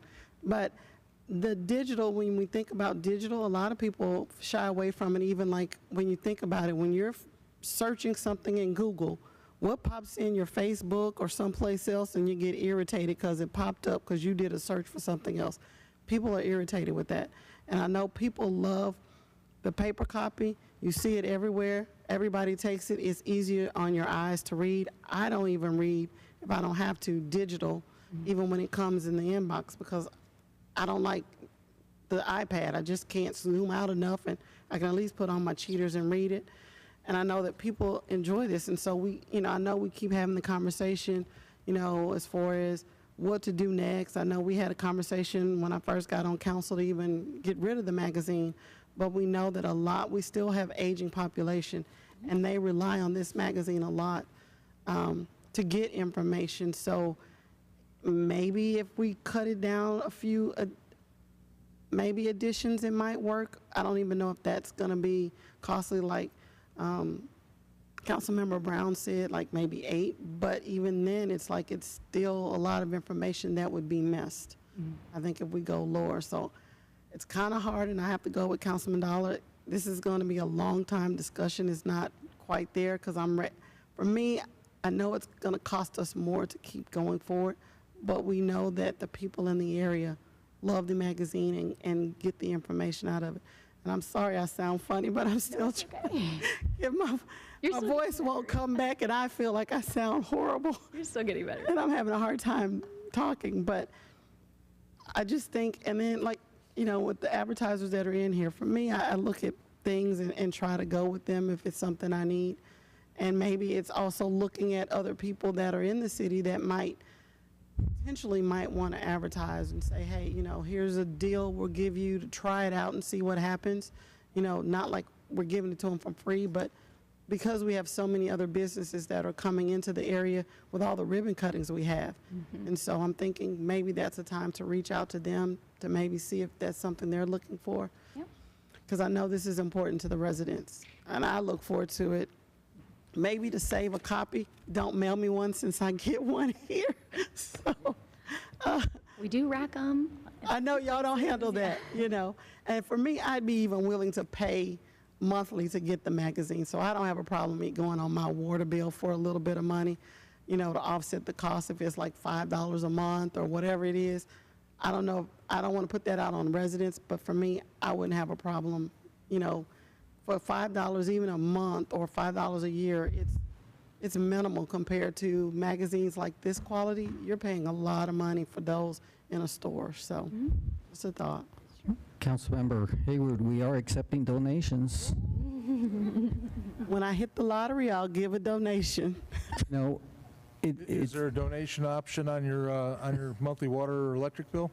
There's no donation option because I would donate if they put it on my water bill. no, regardless of which way we go, there's going to be some ramifications. Even if we go down to every other month or every eight magazines a year, advertisers are going to question the price at that point. Instead of getting 12, now I'm getting 8.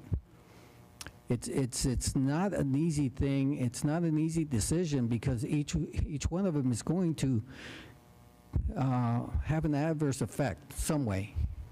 Like they said, if we go opt-in, well, the advertisers may not like it. If we go every other month, advertisers are not going to like that either. But the cost continues to go up.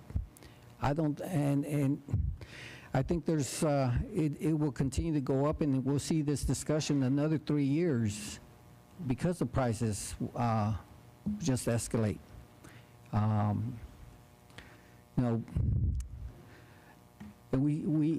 We're okay until September, you say that, at the current rate, and I think our budget will probably need to be increased on this issue, if I'm not mistaken. We can hopefully cover the increase within our budget, but if it goes much higher than what our projections are, then yeah, we may not have so much wiggle room, so we'll be looking closely at the next couple of months to see.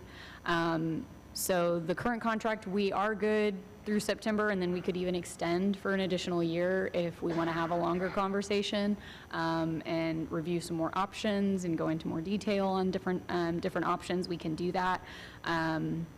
We can also just go out for RFP and see if we do adjust the scope, where we would adjust the scope. Maybe it's less issues.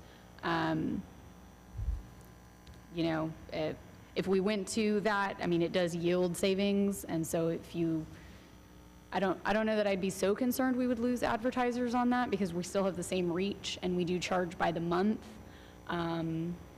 but we have fewer issues, but we're not charging them for the issue that they're not in. So I don't know that there would probably be some residual effect to that change as far as advertising revenue, but we do see cost savings if you do go every other month. So frequency and page count were, when I priced it out, kind of where I saw the most savings.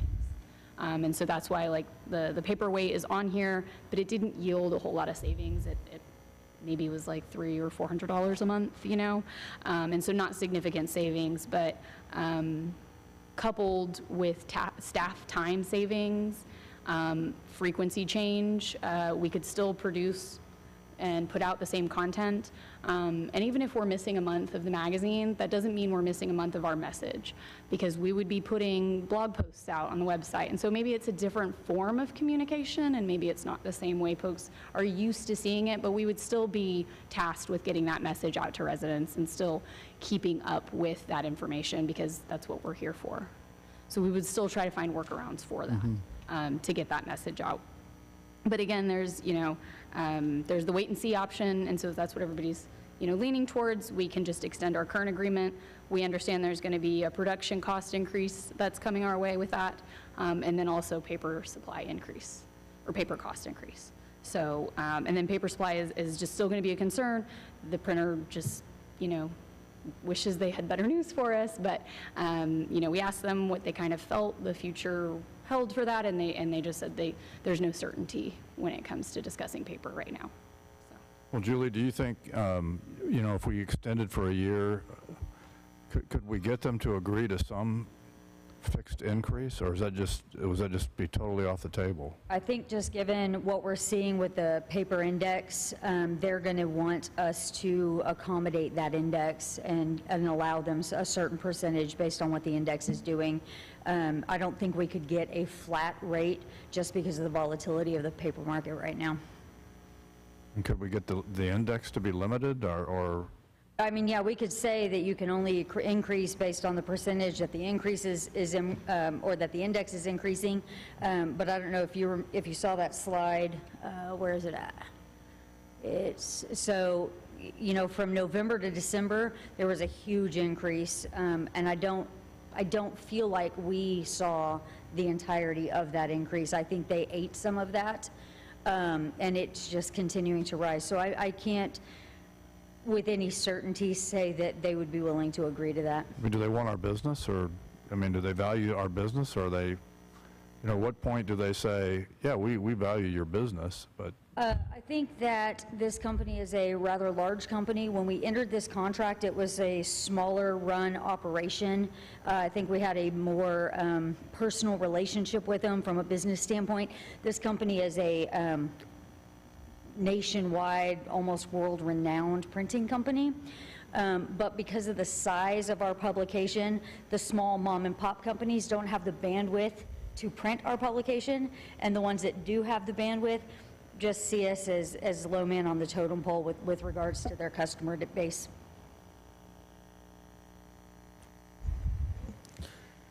Councilmember Davis? How do we get our advertisers for the magazine? Do we wait for them to come to us, or do we have a process to engage local businesses with an opportunity to advertise in the magazine? So that was a change we made back in 2017 or 2018 with the magazine. So in order to actually try to bridge the gap with digital communications, we repurposed our advertising sales position, if you will, to a marketing and communication specialist. And so this person's role is to develop content, graphics, marketing flyers, all of that for all of the departments in the city. And so they manage ads, but they don't actually go after ads, if that makes sense. So we do allow our advertisers to come to us. She is out in the chamber. She goes to the chamber luncheons, shakes hands with advertisers that we have to kind of retain that relationship. But more often than not, we get anywhere from 3 to 6 emails a month of somebody interested in advertising. And depending on if they're interested in our rates or not, will depend on if we land them. So, how about an article in the magazine on home-based businesses and devoting a page or two with a set rate for home-based business personnel to advertise their home-based businesses in Schertz? Yeah. That might be another revenue stream to a degree. That's true. We can look into that.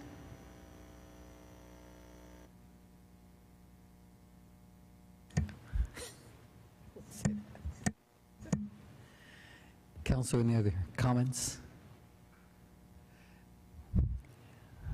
I think it's going to be a budget issue item that we will have to discuss when we're doing our budget meetings. And I think council at that time will give you more direction as to where we're at based on the numbers. because at this point, it's very difficult to make that decision. So, thank you. So do we want to go ahead and, I just want to make sure I'm understanding the feedback. Do we want to go ahead and wait and see and then come back and have more discussions? Is that what Yes. I'm kind of hearing? Yes, okay. Awesome. That's what we needed. Thank you. Okay, our next workshop is discussion regarding City of Schertz process for naming streets. Good evening, Council, Mayor, Dr. Brown, Mr. Santee. Good to see you. All right. Yes, I'm Tony McFalls, the GIS Administrator, and I've got a quick, I want to know, why did our purchasing manager wake up in the middle of the night in a cold sweat? She was having a logistical nightmare. Thank you. I'm here every Tuesday. Please don't forget to. All right.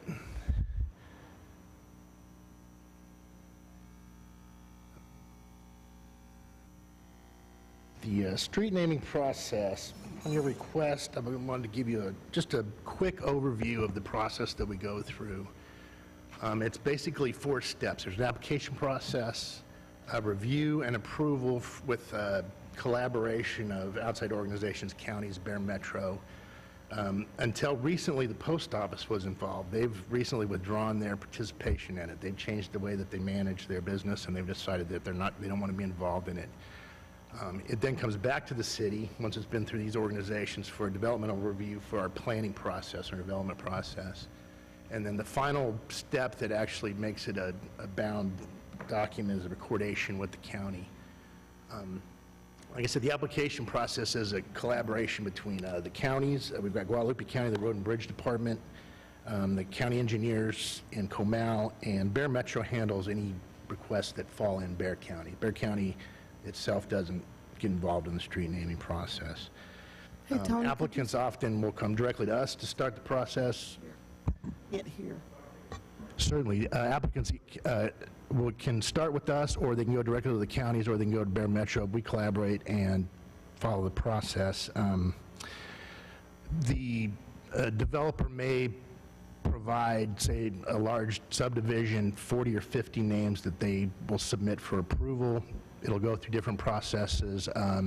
We still use the USPS guidelines that are set out because they're pretty, they're well laid out.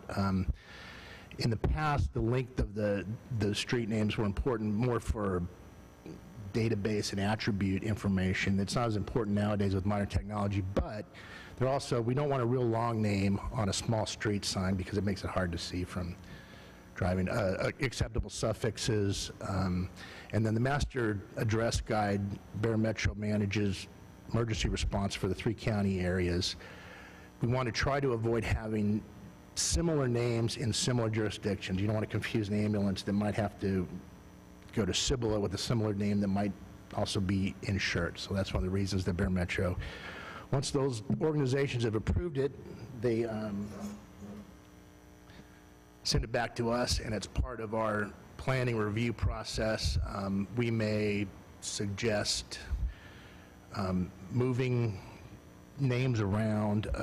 Occasionally they'll want to put a boulevard on a 5-lot cul-de-sac. Doesn't make a lot of sense. Will make suggestions to their plats or master plans. And once the plats and everything are sent to the P&Z Commission to approve, and it goes into recordation, that's when those street names become the official documents. That's the basic overview. You also had specific questions about an SUP that came up last week. Are there any questions on just the overall process there? The Hal Baldwin Avenue that was shown on, I believe it was a QT submission, it's still in the application phase. It's not actually been submitted for plat, I don't believe. But sometime around 2012 or 2013, shortly after the mayor's passing, we were asked to investigate. At the time, I believe there were some citizen requests to petition to rename a street. We were asked to investigate that. Renaming streets is a much different process. It requires council approval, council public hearings. It's also has a cost to potential customers that are on the street, you know, letterheads, business recognition, advertising. So we recommended dedicating a future street, and at the time, we picked a right-of-way off of the master thoroughfare plan, stuck the name on that. 10 years later, the property next to that master thoroughfare plan has come up for review, so we added that street name in. At this point, it's only a suggestion. This would, if the council feels it's inappropriate or planning and zoning feel it's inappropriate at this time, we can certainly choose it. And this would be the right time before the developer goes any further with the process and has to correct plats and other things like that. We went through the post office and all the other approvals. We had the approved names, so it's been sitting on file basically for the last decade, and it just now has finally come out. And on that, are there any questions or? Thank you, Tony. Councilmember Hayward, you brought this request up, so I'll give you the privilege of asking the first question. Yes, I brought the question up because from knowing history, it was either going to be Hal Baldwin Complex or a street. It wasn't going to be both. And so I just wanted to know the process and how we would name it, because I would like that road with QT not to be Hal Baldwin Avenue. My suggestion would be would be Eric White Road if it's not another road, because of a lot of the things that he has done in the city and even donating money to different facilities to be built. And that's would be my suggestion. And since it's over close to the Garden Ridge, I think that would kind of be an appropriate name, because he was an outstanding and upstanding citizen in our city. That was just why I was concerned, because I knew that the history of the city wasn't to name a road and a facility after him. Thank you for those comments. You know, the issue is not like you mentioned, developers have a way of naming streets, and sometimes it goes with a theme based on what they're doing. Yes, or the desert flowers and the crossvine. Or the golf players, Arnold Palmer or Lee Trevino or whatever. They go with a theme, and that's why they name it. And I think in this situation, it wasn't the development. It was actually a thoroughfare plan that we had there, and I can see exactly where this issue surfaces right after the passing of our mayor in 2012. And in that situation, it would have been a long time before we honored him. Basically, if I'm looking at this, and he passed away in 2012, it would have been 10 years before we had the opportunity to honor Hal Baldwin. And in that situation, that's why this complex was named after his name. And like you said, this went dormant until QT came along, and that name surfaced a second time. There's so many other individuals we need to honor, and I agree with Councilmember Hayward. This is an opportunity to recognize some of those that contributed to this city in a different way. And I think the way that we, the honorary streaming names, I believe, was Mayor Bucher instead of renaming a street, we provided a second, an honorary, but that's another approach to doing that, rather than dedicating, like you said. Because like she indicated, there's Mr. White did provide quite a bit, but I'll go ahead and yield to Mayor Pro Tem Scagliola. Yeah, there's a couple of things going on here. There was a time when that road would have gone someplace. It would have gone to the rail station. That was the idea behind it. Yes. So there's two things about Hal that I remember. One of them was he absolutely loved the city. There was no doubt in my mind about that. And I don't think he would have left us if he thought the city wasn't left in good hands. The second thing is he really didn't want much of anything named after him. He made that explicitly clear. You and I were around there. Okay, so there are some people who still remember that. So let me go down the list. We got a municipal complex. We got a new park, pocket park, being put into Crosspine, named Baldwin. We got a scholarship program and a golf tournament named after Hal. SSLGC substation named after Hal. Ashley Park, there's a Baldwin Park in Ashley. So it's 5 different things named after Hal. And so I think it's ironic that he really didn't want anything named after him. So, you know, you can't always get what you want, though. And this is, you know, maybe a good thing.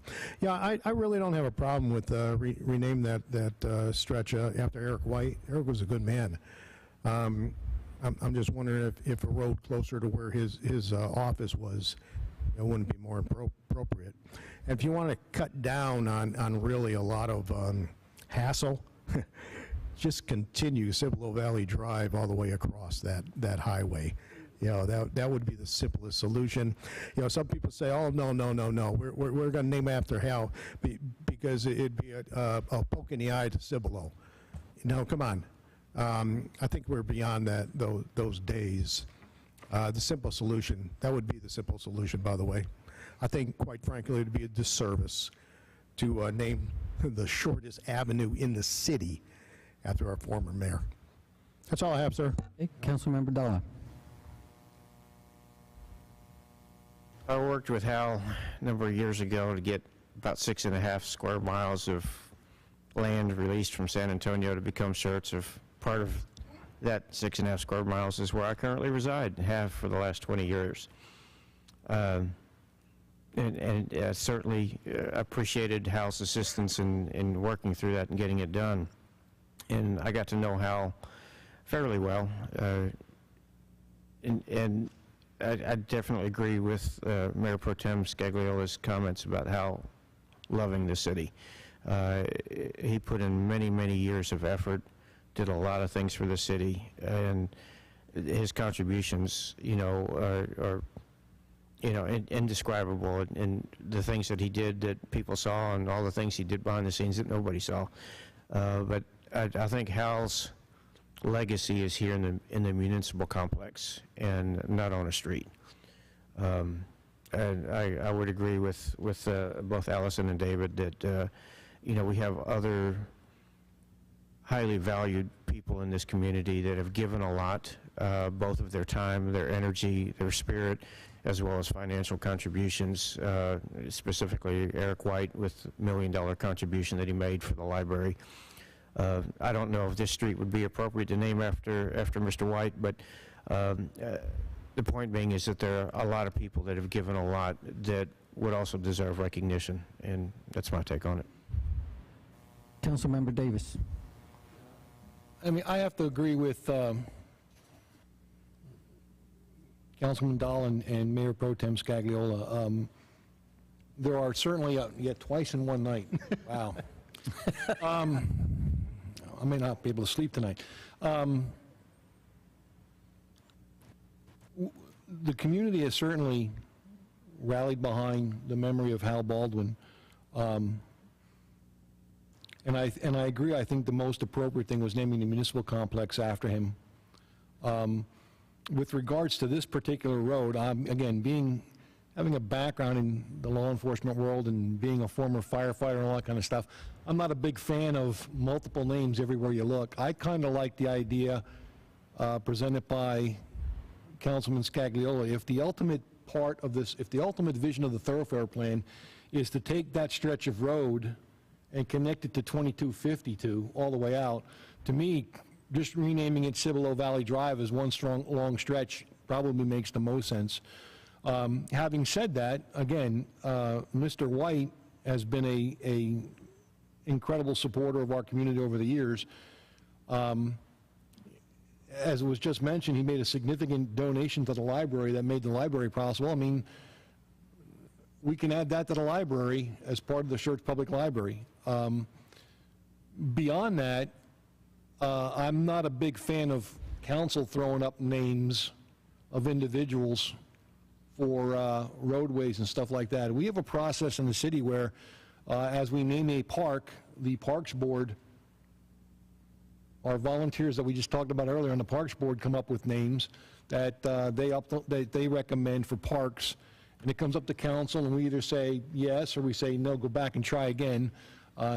In particular, No Name Park, which was a bit odd, but you know, I've said this in some other conversations. I don't understand why, if the process is to coordinate with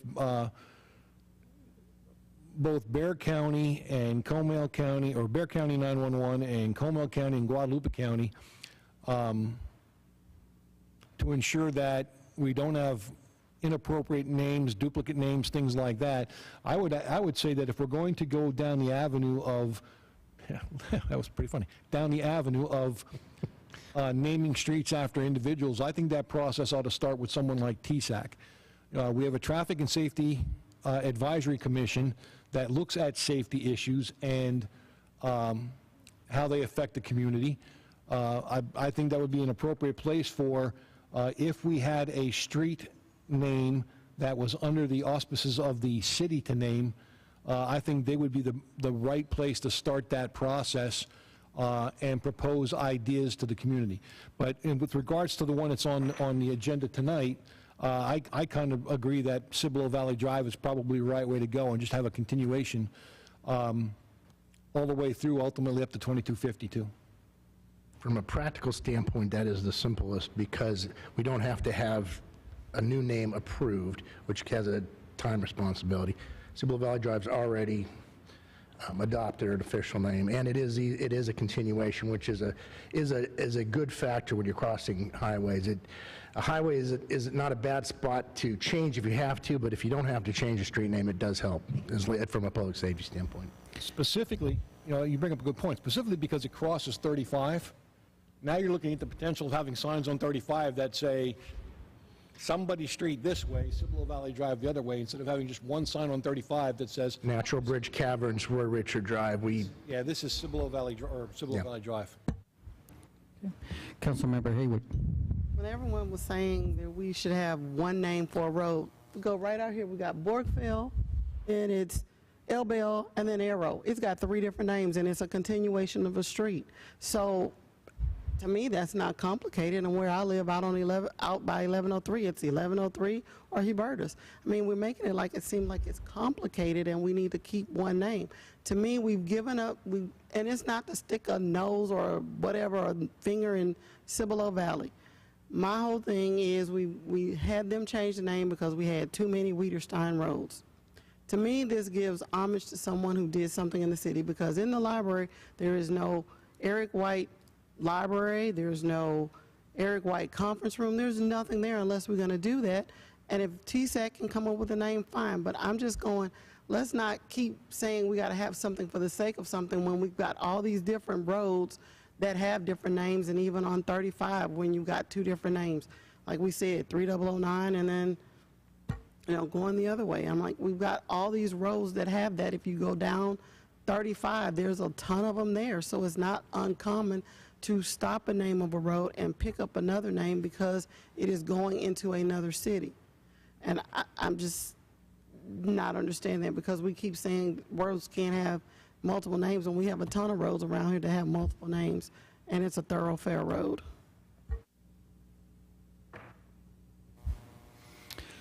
On that point, you know, I did have a discussion with the city of Cibolo concerning, you know, the renaming of the street. They offered no objections. They understand that this road is all in Schertz, where the Cibolo Valley Road that currently exists is a boundary between 2 cities. And they were very happy that we gave them that privilege to name that city, that street, after their city. And that's why, you know, they offered no objections, that we renamed it to whatever we want to name it. It might be a small stretch of road right now, but I think it's going to connect to 2252 Long Range. That's a big stretch, at least a 2-mile stretch. You know, and there were several great points made here. TSAC, I tend to agree. let a different board and committee look at the possible names for this street to consider and bring it up to council, and let council vote on it at that point. Is there any other comments? No, I think that is, I just don't want to give direction to our city if we're not in agreement. CSAC is fine, taking it to CSAC and letting them name it, that works. Because they handle the road. Yes, Councilmember Whitaker. Are we taking anything away from the developer, since No. I thought the presentation was typically the developer? No, the developer just named it Hal Baldwin because that's what was on the record at that point. So it's not something that they would normally have the right to do, and we're taking that away from them because it was arbitrarily named? We leave, we relieve the onus of creating the names to the developers rather than, it's just a business that we don't want to be in the city. Right. But at the end of the day, it is our decision. We can choose whatever we want to. And this is not an official street yet, so this wouldn't be a street change name. This is just, we can suggest to them that different name to the process. We just don't want to delay their development unnecessarily. I think the street is only 30 yards long from At the current time, and to be honest, renaming a street that it doesn't have anything addressed on it is much easier than a long stretch that's established. So if you picked a name today, there's not a lot on it that's going to be addressed. In the future, if you wanted to rename it, it would probably be easier. You would still have to go through the process, but that is one option. So would the address of the QT be IH35 and QT will have an IH35 address. I think it's already been addressed as well, yes. Just one, couple questions. TSAC, when do they meet next? 2 days from now. So it's not on the agenda. It won't be on the agenda. When's their next meeting after this? Next meeting's June.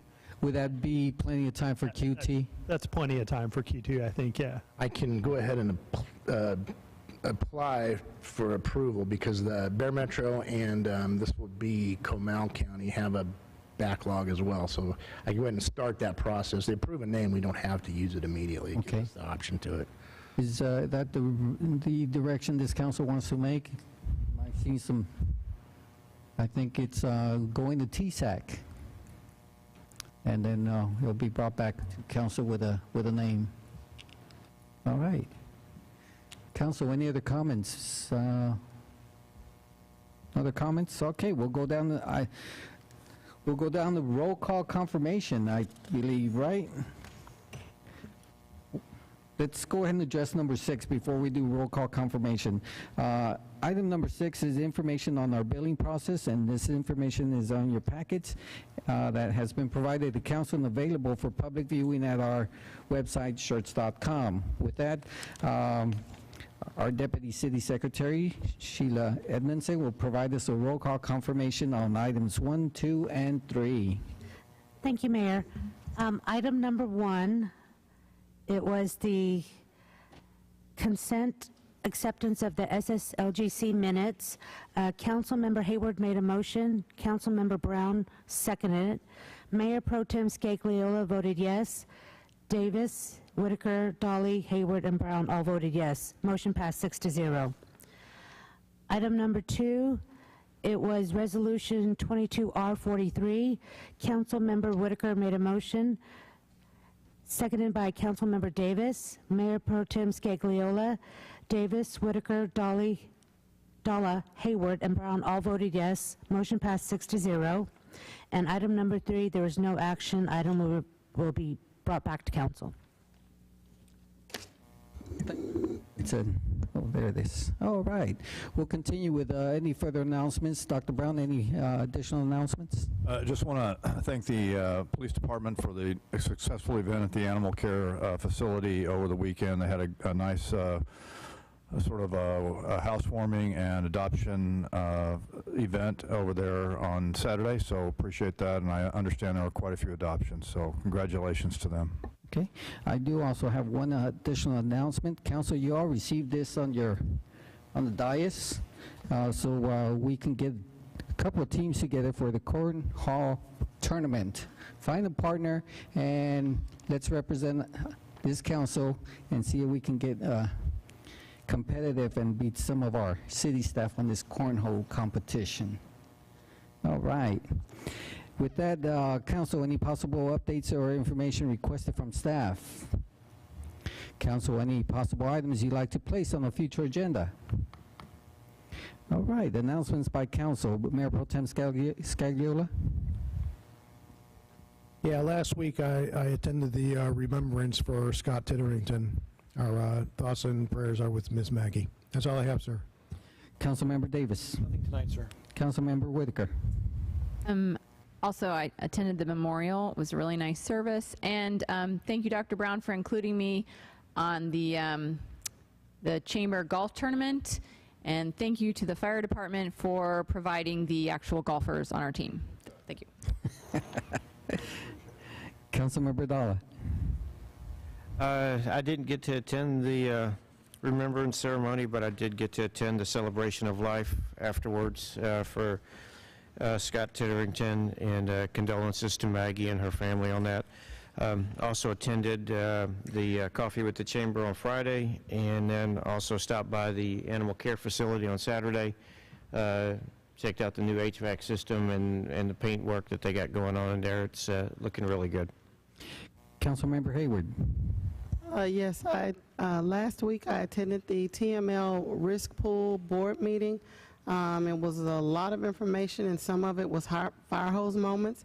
They did book us a bass fishing trip. I caught 2 fish, but I had to throw them back because they weren't big enough.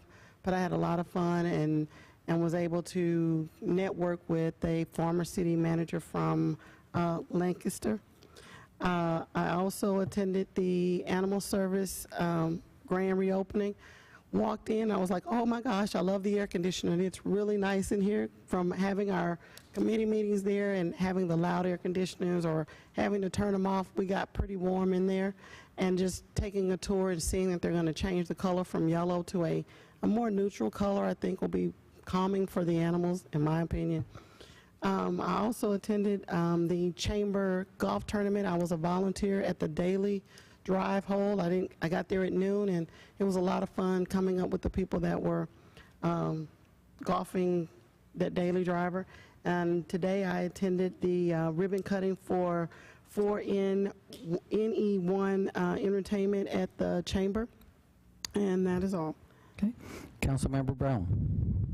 And again, condolences to Maggie and her family. Scott Titterington's memorial was really well done, and it's good to see the community out there to support her.